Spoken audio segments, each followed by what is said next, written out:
Hi everyone, and Nuke Tree here with a kind of like overview and review of Battlefield 3 Open Beta. So I have this for both my Xbox 360 and my PC.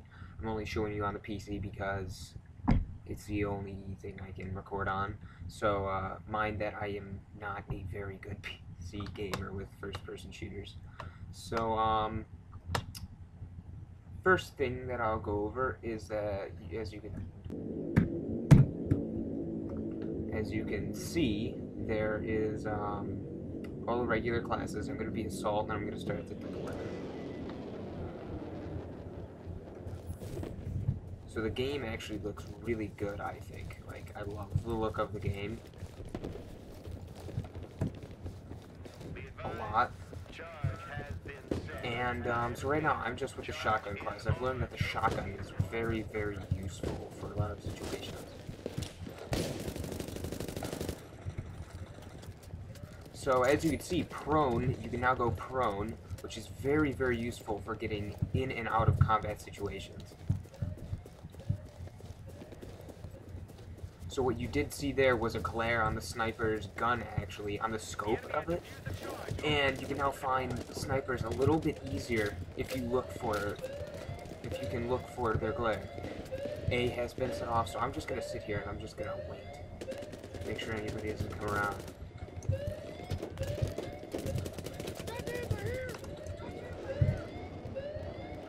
So my screen started to blur because I was being suppressed, one of the new features in the games, and it's really, really useful. So as long as you're shooting at a guy and shooting around him, you'll blur everything around them, making it harder for them to focus on using their peripheral vision, and therefore making it harder for them to like do stuff. And it's actually really cool because suppressing actually works.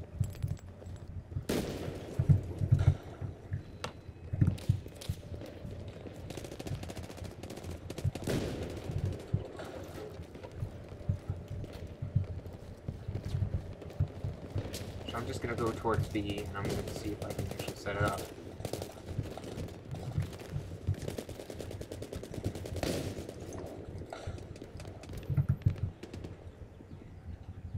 So yeah, one of the many complaints of this game is that you die too fast. And unknown to most people, there's actually a problem with server lag that I read about.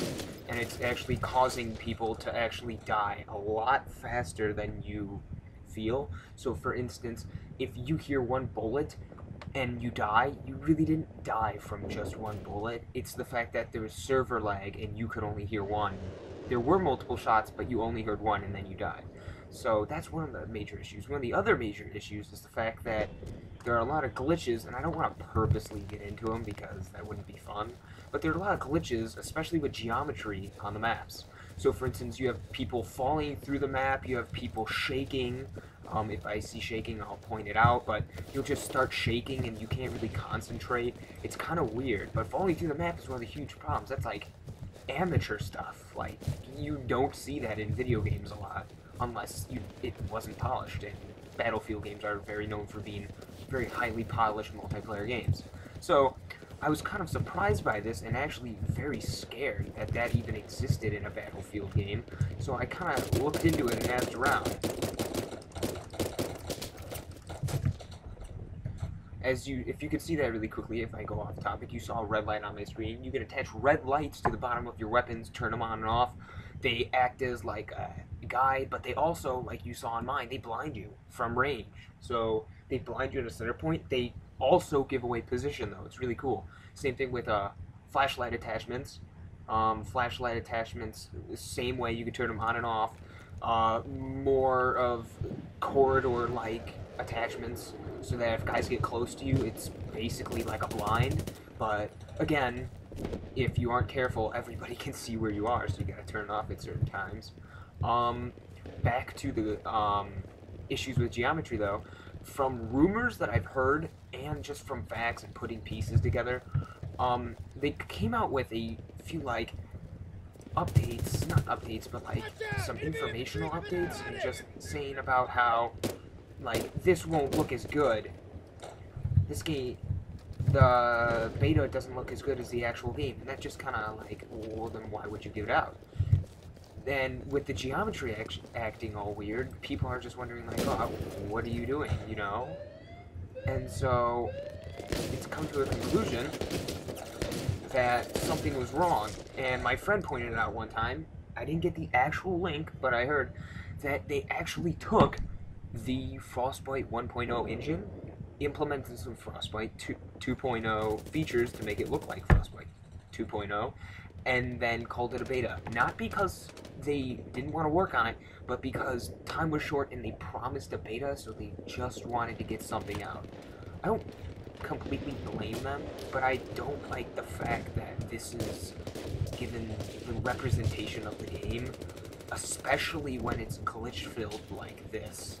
And it kind of, like, it almost scared me away. If I hadn't heard about the problems, I don't know what I would have done, because that was actually really scary, seeing the game all weird, glitchy, and buggy, and it scared me away, so I am almost 100% positive by now that, yes, it was. It wasn't actually, this isn't the actual engine. And if this isn't the actual engine, I'd be really surprised, because it looks beautiful right now. Now, on the Xbox, it looks, the foliage, of course, on the Xbox looks a little bit worse. And just an FYI, I'm running this on low only because I have so much stuff running. I don't want it to, the frame rate to drop. I'm running it on low just so it, you know, runs smooth. So, we're gonna get into the second portion. I'll try to get a view on the next area so you can see. So, we just blew up both of the rush areas. So, I'm gonna stay here so I don't die. But if you watch over there, they actually blow up a portion of the map which creates a hole in the ground. It literally creates the next area. So we're going to be heading into the metro station, which is where my good old friend Shotgun comes into play.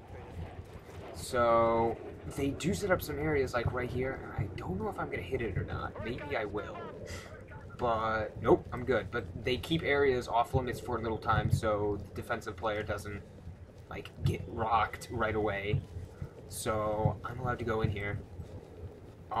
It plays really, really tactical, even though you die really fast. So staying out in the open, as you can clearly see, is a horrible idea by me. With the server lag, and also they even said about a horrible glitch right now where you moving and the bullet moving, it actually calculates the damage of the bullet incorrectly, which is actually pretty funny. So there's a lot of stuff that's going on that shouldn't be, and that is, why is spawn back? Where's it going? It's a lot of really, really weird, annoying things I've never heard of, you know, coming from a game like Battlefield. But overall, I mean, I'm having really fun on this on the Xbox. I will be buying this for the Xbox, of course, right on the release date. Why Xbox? Because I stink on PC, and I don't think I would get much better on the PC. Everybody on the PC is really good. I don't believe that it will lead up to my expectations, especially when all my friends own Xboxes and none of them will buy PCs. So I do recommend getting the beta for the Xbox. It's actually really fun. They are having even worse problems, I think, than the PC version. You cannot team up with squads on the Xbox. It's actually really annoying, because I have a whole bunch of friends that have this beta, and we keep trying to get together, and it boots you from the party when you go to join with a team. So they have a lot of work to do, and I really hope this is a very good run for them to notice all the flaws in the game, because there sure are a lot in this. But do not be don't be scared of the game. Give it a try. Give it a feel for the looks, the visuals, the gameplay style, minus the health, of course. But I have heard that there are certain servers without the server lag and play really well. If you've played Bad Company 2 before, you'll understand what I mean by fast dying, because Bad Company 2, you didn't die that fast. It was just enough to where you could be really tactical about everything. If you got shot, you could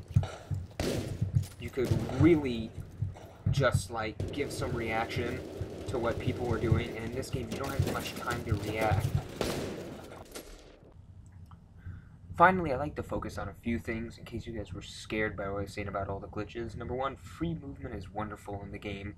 Just by hitting the jump button and holding it, you run over many obstacles, you can see your feet, you just easily get over everything. It's really wonderful and perfect. Customization wise, I didn't really talk about in depth. Um, all of the weapons are really fun to customize. You could switch between bullet shots, between single shot, uh, bursts, fully automatic. It's wonderful. Just the customization in the game is great. To go along with customization is upgrading. Of course, when you upgrade, they have a lot of more unique ways of getting points and giving points and make players coming back for more, upgrading badges, all this great in-depth stuff that you should look into. Graphics, I know mine was on low, but if I had it on higher, the graphics are really, truly amazing in the game. I haven't seen anything quite like them. And something that I really didn't get onto, squads in the game are really, really fun. The one time I actually got to play with squads in the game, it was very, very, very tactical with your friends. It would be wonderful if you played it in squads. Sadly, it's not in the open beta, but in the real game, squads are good. So that's it for this review and overview of Nuke Tree. Thanks for watching.